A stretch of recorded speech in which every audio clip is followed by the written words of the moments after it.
c'est un dédale de galeries. Par groupe de 3 à 6 hommes, ils rejoignent leur chantier parfois situé à plusieurs kilomètres. La marche est difficile dans ces passages bas et tortueux. Les hommes se courbent à l'approche du lieu d'extraction, le front de taille. Le froid se dispute aux températures extrêmes. Il est 6 heures, la journée commence officiellement. Accroupis ou allongés, ils taillent la roche à l'aide de leurs rivelaines et de leurs pics. Les pelleteurs remplissent les berlines, puis les herscheurs, souvent des enfants, nommés galibots, les acheminent à travers les galeries pour être remontés à la surface, souvent à l'aide de chevaux. À 8 heures du matin, c'est l'heure de manger son briquet, pause décomptée du temps de travail. Puis la besogne reprend, jusqu'à 14 heures. Parallèlement, les boiseurs consolident les galeries avec du bois, et lorsqu'il le faut, les boutefeux, à l'aide d'explosifs, élargissent le front de taille. Une autre équipe prend le relais de 14h à 22h, puis de 22h à 6h. D'autres métiers souterrains assurent la cadence. Les freinteurs, responsables des treuils, les receveurs, chargés des monte-charges du puits, ou les palefreniers, à l'entretien des chevaux. Tous ces mineurs sont surveillés par un contremaître, choisi pour son sens du commandement et de l'autorité, le porion. À la surface, les machinistes s'assurent du bon fonctionnement des engins. Les femmes sont souvent employées au tri. Il faut départir le minerai de la roche. C'est un travail de forçat, où les accidents sont nombreux. Explosions, éboulements ou noyades.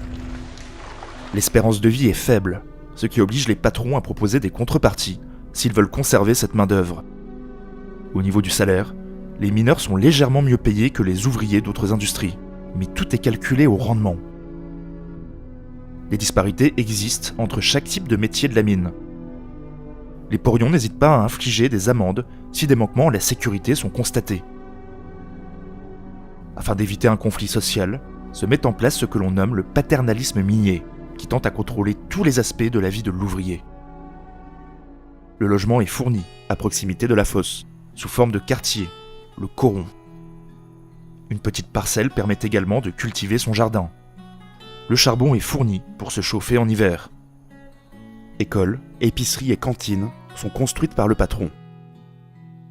Un système de bons points, avec gratification, et de mauvais points, par des baisses de salaire, sont développés. Des caisses de secours et même de retraite, même s'il est rare que le mineur dépasse 60 ans, sont mises en place. Pour empêcher les mineurs de fréquenter les troquets, les associations sportives sont encouragées. Tout est fait pour contrebalancer les conditions de travail et fidéliser le mineur, dans un monde où l'État s'occupe peu des conditions des travailleurs, malgré quelques évolutions, comme le droit de grève accordé en 1864, la liberté syndicale en 1884, ou des législations pour limiter le travail des enfants, encore peu appliquées. Entre 1840 et 1900, la demande en charbon explose. Les compagnies minières du Nord passent de 9000 employés à plus de 85 000. La compagnie des mines de Courrières obtient sa concession en 1852 et tire son nom du village où fut creusée la première fosse. Son rayon d'action s'étend sur plusieurs communes aux alentours, du fait des nombreuses fosses qui sont creusées. 12 puits y sont exploités. Les dirigeants, réputés réactionnaires, sont hostiles à la Troisième République, à la loi de séparation de l'Église et de l'État de 1905, et imposent à leurs ouvriers un contrôle étroit en matière religieuse et sociale. C'est dans cette compagnie que se trouve le plus de syndicalistes révolutionnaires. En 1905, 9000 ouvriers y travaillent, dont 7500 au fond de la mine. Le 10 mars 1906, environ 1700 mineurs descendent au fond. À 6h34 du matin, une immense explosion secoue les fosses 2, 3 et 4. Les toitures des bâtiments sont soufflées. Des épais panaches de fumée s'échappent des fosses. Le grondement est ressenti dans les corons. L'alarme est rapidement donnée. Il s'est produit la combinaison des deux grands dangers de la mine. Un coup de grisou, une explosion liée au gaz invisible et inodore qui se dégage du charbon lors de l'extraction. Le grisou devient explosif au contact du feu. L'explosion a précédé un coup de poussière qui vient du poussier, fine particule de poussière de carbone, hautement inflammable. 110 km de galeries reliées entre elles sont dévastées par une colonne de feu se déplaçant à plus de 1000 km/h. provoquant la mort immédiate de nombreux mineurs, mais aussi l'effondrement des galeries.